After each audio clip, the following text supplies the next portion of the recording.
See right there, plug controller into controller port 1. See, the game will outright tell you because remember, okay. yeah, you remembered the boss required you to put your controller into the player 2 slot. So yeah, there you go. And also, fascinatingly enough, I've just been referring to PS1 and PS2 emulation on the PS3 as Virtual Console because Nintendo does that. It's famous for that, actually. Game Boy games. So I'm just gonna call it Virtual Console here. The PS3 Virtual Console, or emulator. well, yeah, you know how the Wii U Virtual Console just pauses the game if you enter the Virtual Console menu? Mm-hmm. The PS3 one doesn't pause the game when you go into the Makes menu. sense. Yeah, which is a bit odd. So you gotta like be aware of that and make sure you don't make sure you don't enter the menu during a thing because when you could come back, oh, I died. Yeah, I was gonna say. Or why is my time Why is my time 100 seconds? Why is there so much? Yeah. Well, they have been playing for 3 weeks. I didn't turn the console off during that time at all. For real though, turn your consoles off if you leave the house. If you do, I failed to do that. it's just better that way. That's why I'm like, console turns on when I'm out of the house. Yeah, I was gonna say, yeah, or you have a console like an Xbox that just turns on by itself for no reason. wait, what? My old console before I got the Series S, it always turned off by itself. So sometimes, Yeah, my Xbox One before I got the newer Xbox One, and then eventually the Series also did that. It would just turn on randomly. And mine does it like all. well, my guess, at least for mine, it was one of those sensor ones. So I'm guessing it just always picked up something in front of it and turned on. Oh, okay, that's weird. I didn't know. I find mine does it usually when it's like when like a game updates or like I'm installing something, it'll like just turn on and then because I mean I find that when I'm not installing anything or like nothing's getting updated, my console will stay off when I turn it off. Huh. So I just always thought that when my console turned on, it meant that something was getting an update. Maybe. I would have. I don't know. I mean, that's all I could really think of probably for mine, because I'm pretty sure mine was a button you had to press in. So like, I don't think there were fucking particles in the air that were heavy enough to press in the button. That's extremely weird, though. I never knew the X1 did that at all. So, odd. I would have figured if it was for stuff like updates or any sort of notifications, it would just give you a notification light, right? But I guess not. Odd. That PS thing only? Huh? Because I never heard the term notification light. Oh, well, the Wii had a notification light, actually. It's, there's a light, an LED rim around the disc holder, and for for whatever reason, if you had a the Wii U had that too. If there was some kind of like news thing or something that was like added or what, like there'd be like a little light around the home menu button on the gamepad. Yeah, I remember that. Yeah, man, I've only ever seen it like 2 times in my entire time of having a Wii U. Oh, really? Okay. Do you still have a Wii U? Yeah. Oh, okay. Cool. It's set up in the living room if we want to do like Wii Sports or something. Oh, gotcha. I can't wait to see the notification light on the Wii U for the day the eShop closes. I know, right? Something really interesting is that like the Switch like Pro controllers also have like a blue light like around the home like thing for that, but it only ever turns on if you connect it to Steam. Really? Yeah, because in Steam you can like calibrate like controllers and stuff for it and stuff, and if you connect the Switch Pro controller to Steam on your computer, then that's when the blue light turns on, and that's all. Oh, the Pro controller. The Pro controller. Yeah, the Pro controller. Oh, okay. I thought you said the Joy-Con, because I swear I've seen the Joy-Con light glow at least once in my life. I could be lying about that though. I don't think I've seen the Joy-Con light glow at all. I don't know if it can do that actually. I don't know. I might have been. I feel like it might be able to, but I don't know. I don't know either. I felt like I dreamed that one. But yeah, at least with the Pro Controller, at least, yeah, the light will turn on if you connect it to Steam, and that's all that does. Huh. Interesting. A notification that's connected to Steam. Yeah. So, what do you think? Pretty good, huh? I think maybe the same thing happens with the Joy-Con if you connect it to your PC, but I'm not sure. I haven't really connected to my Joy-Con. Is that even my actually? PC before. Is that What are you possible at all? doing? Only a little. Is that possible at all? Yeah, because the Joy-Cons are Bluetooth. Like if you have, like, it's Oh. like if you just like turn on the Bluetooth setting on your computer, you don't recognize it, and you can turn it on. They're not really useful because you can only use the Joy-Cons like holding it sideways with one controller. It doesn't recognize both as one unit. Oh. So it's not very fun to use, but it is possible. Interesting. Meryl, get down! I should get out of the way. The fuck? Not the cooch. Why you gotta go after the cooter like that, Sniper Wolf? What the fuck? I mean, that's what you got to do, I guess. Ouch.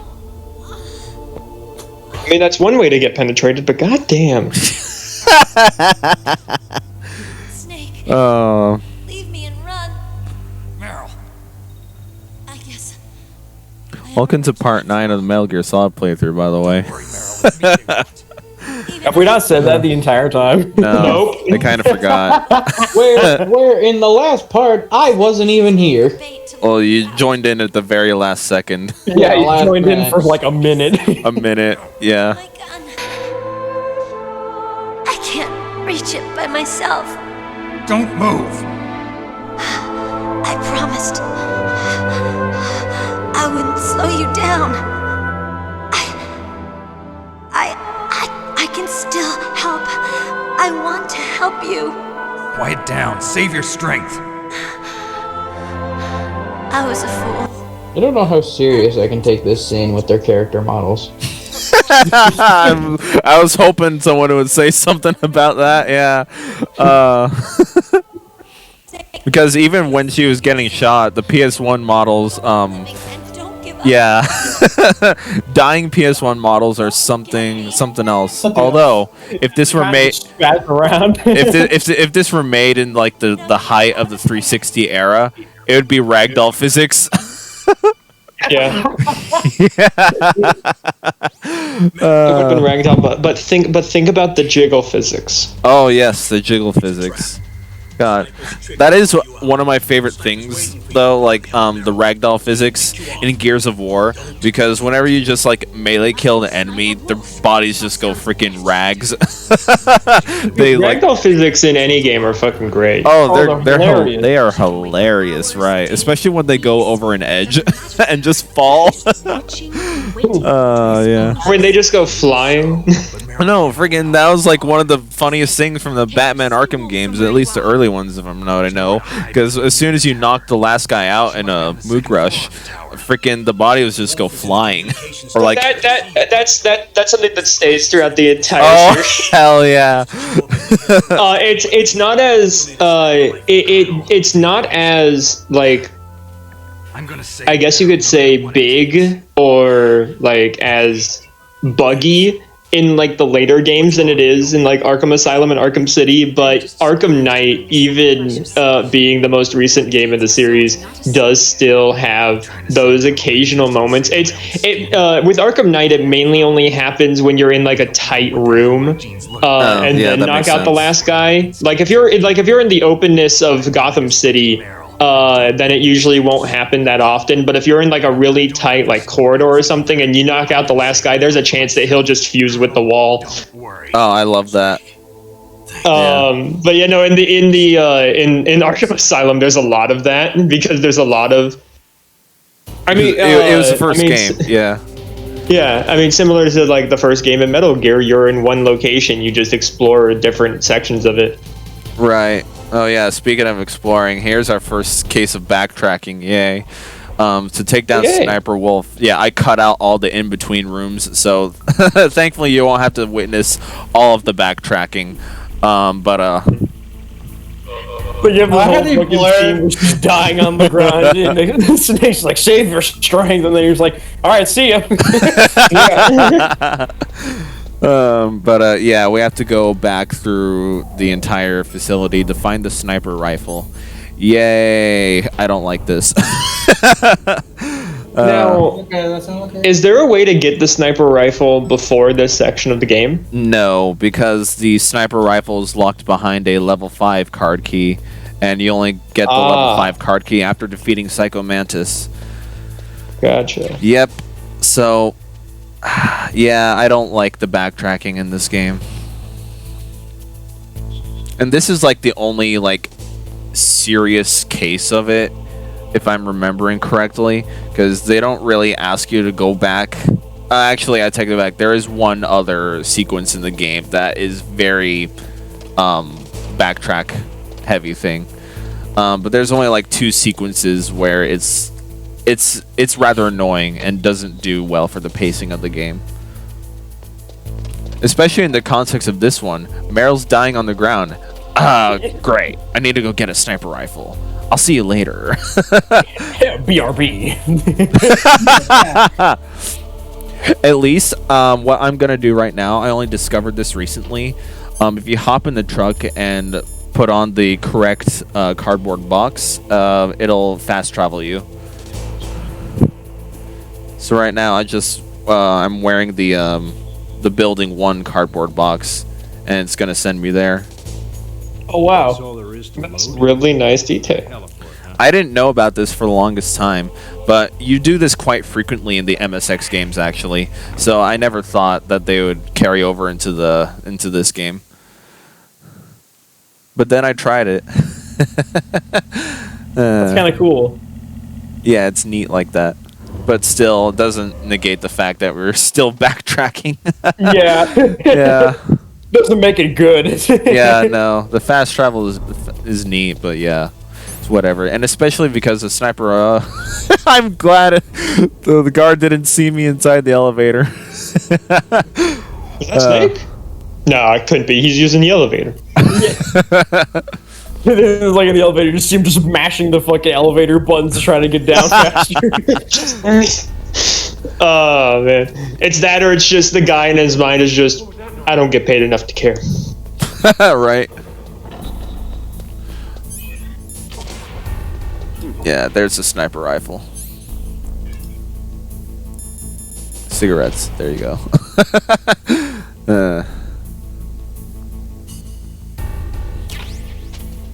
There we go. We got the sniper rifle. Yay. If you know about the lasers, are you able to just like just go through without doing that, or if you know how the lasers are positioned, I guess you can, but I'm not risking that. it's fair. Yeah, you get the lasers to be seen by equipping the cigarettes.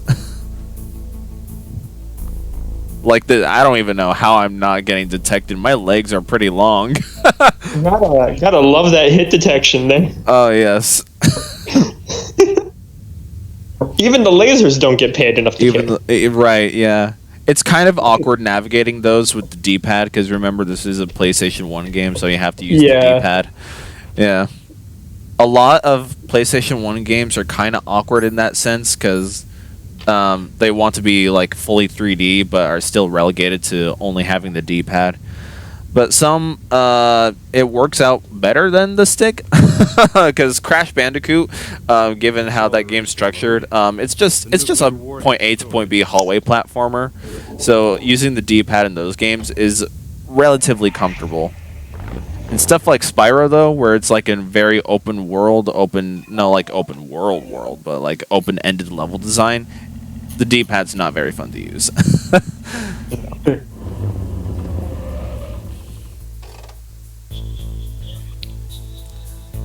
But for the top-down perspective of this game, it works. I mean, that's how all top-down perspective games worked back in the NES, Super Nintendo days.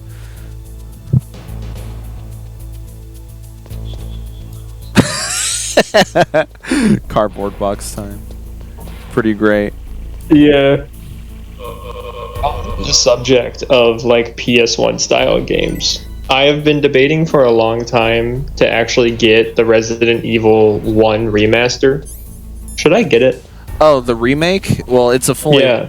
it's a fully fledged remake. From what I hear, it's the definitive version of Resident Evil 1. Yes, but it still uses its whole like tank controls, fixed camera kind of set. Well, that's just kind of Playstyle. well, that's just kind of how you have to. That's how games were designed back in the day. I know. Because the remake came out in 2002, so yeah, that's just what you got to expect. Yeah, because there's a lot of games actually have this lack of a better phrase, baggage for people to come in to access. Accessibility is kind of negated when there's a bunch of baggage that you know about a certain game or franchise. Like Resident Evil, if you want to get into it, like it's fun to kill zombies, but at the same time, I have to deal with the tank controls of the early PS1 days. Or like even for me personally, RPGs. I'm not the biggest RPG guy, but I am wanting to try like a couple, just because RPG's strongest points are the stories. Which means if there's an RPG and the story sucks ass, you know it's a bad game.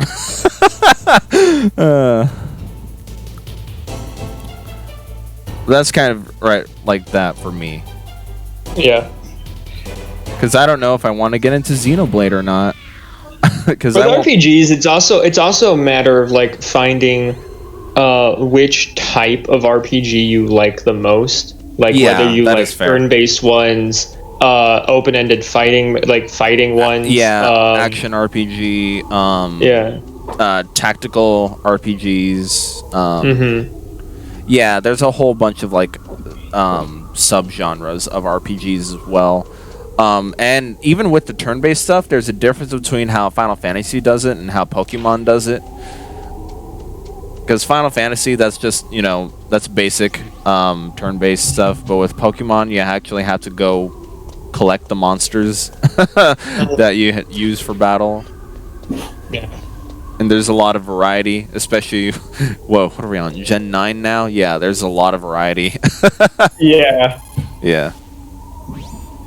Snake, wouldn't now be a good time to say... Oh yeah, save your game here. What's going on? I'm not sure. Just save your game here. Bad feeling. Something you ate? No, I'm serious. Like a premonition or something. Do not save.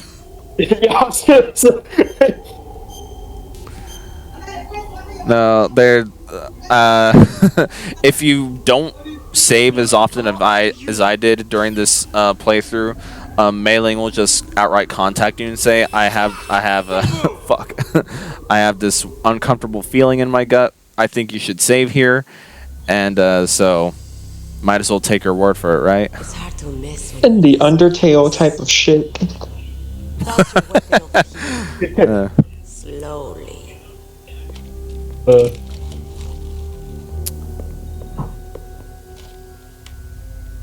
Also, I like how Sniper Wolf is unscathed, even though I shot her multiple times with the sniper rifle. Especially once it was in the face. Right? Sniper Wolf, not only a master sniper, but a master of makeup as well, apparently. Right. Which would it be? I'll die after I kill you. Is that right? Well, at least you've got spirit. I am Sniper Wolf, and I always kill what I aim at. And then I became a YouTuber. Yeah, then I became a streamer. Got it. Oh, I've left my mark on you. I won't forget it. Until I kill you, you're all I think about.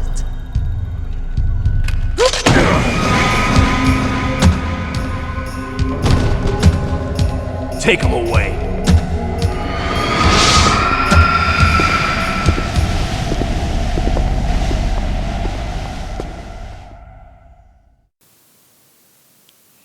Whoa! What happened? What happened to our hero? Whatever knows? shall he do? He died. That was it. Thank you for watching Online Pets. Sniper Wolf won, guys. Meryl's dead. Snake's dead. And now the Colonel is going to hang out with his grandson for the summer, and his grandson may or may not encounter aliens. So The next part will be the credits. The credits that will be the length of an entire movie. I mean, you joke about that.